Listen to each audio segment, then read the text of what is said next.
Alors, chers amis, j'espère comme toujours d'ailleurs que vous allez très très très bien et que les bénédictions de Dieu sont abondantes dans votre vie et certainement elles le seront de plus en plus si vous vous accrochez à Jésus et si vous le suivez. Alors je voudrais, avant de commencer à rentrer dans la matière, dans le thème d'aujourd'hui, je voudrais juste partager une petite nouvelle qui est de fait une très grande nouvelle, une très belle nouvelle.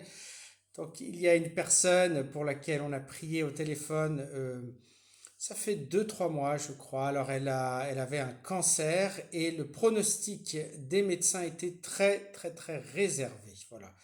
Donc, on a prié pour elle au téléphone et aujourd'hui, on a reçu cette excellente nouvelle qu'elle est totalement guérie. Elle avait des métastases.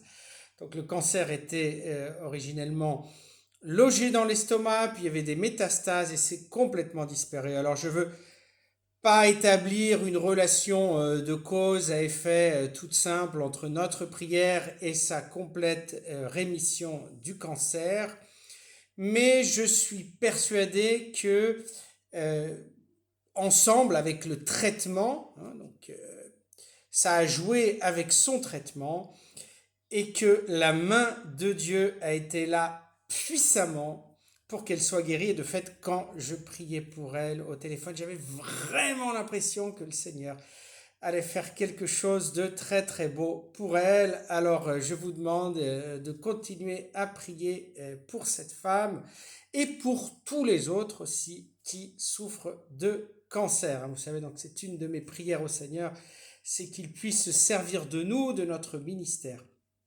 pour guérir beaucoup de personnes de cette maladie terrible et terriblement douloureuse qu'est le cancer. Alors maintenant, je veux rentrer dans le vif du sujet. Donc, je voulais vous donner une cinquième clé pour une très très belle Pentecôte 2025 qui sera le jour de la Pentecôte ou un autre jour. Ça peut même être le jour d'Halloween, bien entendu. L'Esprit Saint, frères et sœurs, vous le savez, l'Esprit Saint est libre et nous devons nous ouvrir aux surprises de l'Esprit Saint. Alors c'est quoi cette cinquième clé? Alors il y a une chose avec laquelle je ne suis pas du tout d'accord, c'est de dire que on ne parle pas tellement à l'Esprit Saint. Bien entendu, on peut parler à l'Esprit Saint, il est Dieu, c'est une personne divine. Notez que je connais certaines églises chrétiennes qui viennent même, qui arrivent au point d'interdire de parler à l'Esprit Saint. Alors, pour moi, ça n'a absolument aucun sens.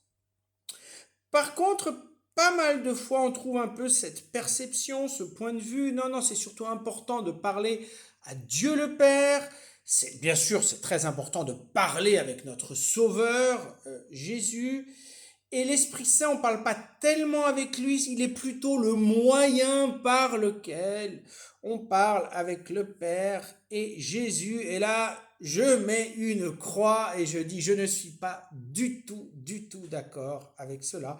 Et pour une raison très très simple, l'Esprit Saint est une personne. Et nous savons que une des caractéristiques des personnes, c'est aimer la relation interpersonnelle, la communication entre ton moi et mon moi. Et nous sommes effectivement des personnes créées à l'image de personnes beaucoup plus excellentes, beaucoup plus personnes que nous, hein, si vous me permettez cette expression, c'est-à-dire des personnes qui le sont bien davantage que nous, c'est-à-dire les personnes divines. Alors si pour nous c'est essentiel, cette relation interpersonnelle, cette communication intime du moi avec un autre moi, bien plus pour les personnes divines, et en même temps, utiliser l'Esprit Saint comme un moyen pour parler au Père et au Fils. Vous voyez le verbe que j'ai employé, utiliser, c'est pas terrible. On convertit, on transforme l'Esprit Saint en un moyen. Or, on le sait très bien, une personne n'est jamais un moyen pour une finalité.